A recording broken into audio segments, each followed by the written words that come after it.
Coffee, the beloved brew that kickstarts our morning and fuels our day. But have you ever been sitting there sipping on your favourite cup of coffee and thought to yourself, is this actually good for me or not?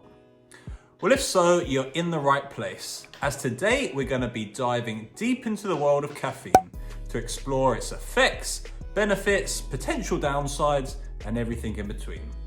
So grab your favourite mug, sit back, and let's spill the beans on whether coffee is truly good for you.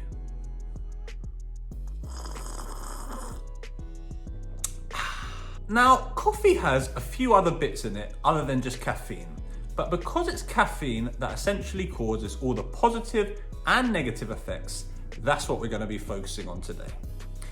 And caffeine belongs to a group of compounds called methylxanthines, and it acts as a central nervous system stimulant and is also the most widely consumed psychoactive drug in the world. And it goes to work on your body by blocking adenosine receptors in the brain.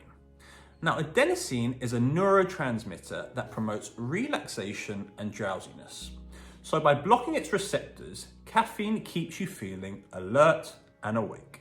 Caffeine also boosts the production of dopamine and noradrenaline, which further enhances your mood and cognitive function. And speaking of cognitive function, let's explore the benefits of caffeine in more detail, starting with the positive impact it has on our overall cognitive performance. And it does that in three main ways. Firstly, studies have shown that caffeine improves our cognitive function in terms of one's alertness and vigilance. Secondly, there's been a lot of literature to show that caffeine helps with our memory and recall. And there's also a number of evidence to suggest that caffeine improves our mood, and it may even reduce the risk of depression. It's not just cognitive benefits that we get from caffeine, but physical too. Because caffeine results in more adrenaline being produced in our body, and more adrenaline results in more blood flowing through to our muscles, which enhances our physical performance by increasing our endurance levels, together with our strength and power output during exercise. This is the reason why you'll see gym bros smashing a pre-workout drink before an intense workout, as those pre-workout drinks essentially just have very high caffeine levels in them. There's also been evidence to suggest that caffeine can assist with recovery, as it can reduce DOMS, which is delayed onset muscle soreness, which is that soreness you typically get 1, 2, or even 3 days after an intense workout. And as well as that, the reduced perception of soreness may also mean that we're able to train more frequently. Lastly, on benefits, caffeine has even been linked to a reduced risk of certain diseases like Alzheimer's disease, Parkinson's disease, and type 2 diabetes. However, before you go on a caffeine-fueled rampage and start smashing triple espressos for breakfast, lunch, and dinner, it's worth considering the potential downsides of caffeine too. For one, excessive caffeine consumption can lead to side effects like anxiety, jitteriness, and in some cases, even a loss of coordination. High doses of caffeine can also exacerbate pre-existing medical conditions, including anxiety disorders, heart problems, and gastrointestinal issues. It's important, therefore, to be mindful of your caffeine consumption and the effects that it has on your body in order to try to avoid overconsumption and all of these adverse effects that we're talking about.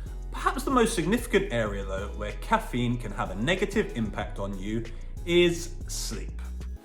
As consuming caffeine, especially later in the day, can disrupt your sleeping patterns by delaying the onset of sleep, reducing total sleep time, and fragmenting sleep stages. It's worth noting that the half-life of caffeine is around 5 hours, which means it's probably going to take around 12 hours to fully clear your system. And so that espresso that you had at lunchtime is likely going to result in a surprising amount of caffeine still in your system come bedtime. And so what this all means for me in terms of timing is that I try to avoid having any caffeine past around midday to try to ensure that as much caffeine is out of my system come bedtime. And don't even get me started on those of you that will be mindlessly nodding your head when a waiter comes round after dinner asking, Coffee, anyone? Now, when to stop your caffeine intake for the day is probably something that a lot of you have thought about. But does it matter when you start your caffeine intake for the day? Well, according to Andrew Huberman, a renowned neuroscientist and podcaster, it's best to try and wait between 90 to 120 minutes after waking to have your first bit of caffeine for the day. And the reason for this, he says, is that by waking up and ingesting caffeine right away, you are blocking those adenosine receptors that we spoke about earlier, but you're not clearing out any adenosine that will remain in your body overnight. By ingesting caffeine right away, you're also preventing cortisol from having its usual increase and rise that it typically has shortly after waking. And by preventing that, you are stopping cortisol from being able to clear out the adenosine that will be in your body still overnight. Because cortisol, when working effectively, can clear out adenosine. And so by delaying your caffeine intake 90 to 120 minutes after waking, Huberman says that you set your system up so that you will have this cortisol peak. And then 90 to 120 minutes after waking, when you do ingest caffeine, you will have a heightened state of alertness, as your adenosine levels will have zeroed out and your cortisol levels will also be higher than they would have been had you ingested caffeine immediately after waking. He does, however, make one exception to this rule, which is that if you're going to do some intense exercise shortly after waking, then it's fine to ingest caffeine straight away. Now let's talk numbers. So recommended dosages for caffeine can vary, as people tend to respond to and metabolize caffeine differently, which explains why individual tolerance levels and sensitivity to caffeine can vary. But generally, it's advised to try to limit your caffeine intake to no more than 400 milligrams per day. And probably quite a bit less than that if you are someone that is sensitive to caffeine.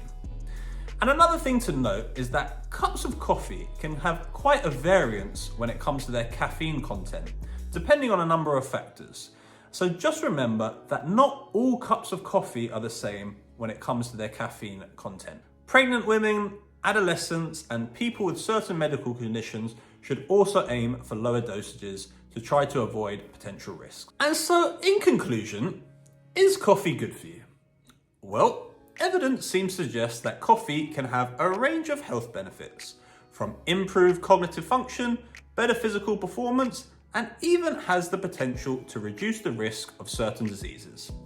However, like most things in life, moderation is key, as excessive caffeine consumption can lead to some unwanted side effects, like anxiety, jitteriness, and it can disrupt your sleep patterns too.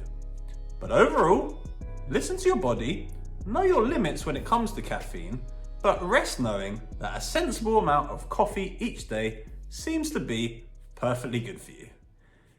Thank goodness, I freaking need my coffee, woohoo! Woo! Thanks very much for watching. If you enjoyed this video, please do check out my previous upload here. And I'd really love it and be grateful if you subscribed. Thanks very much, I'll catch you in the next one.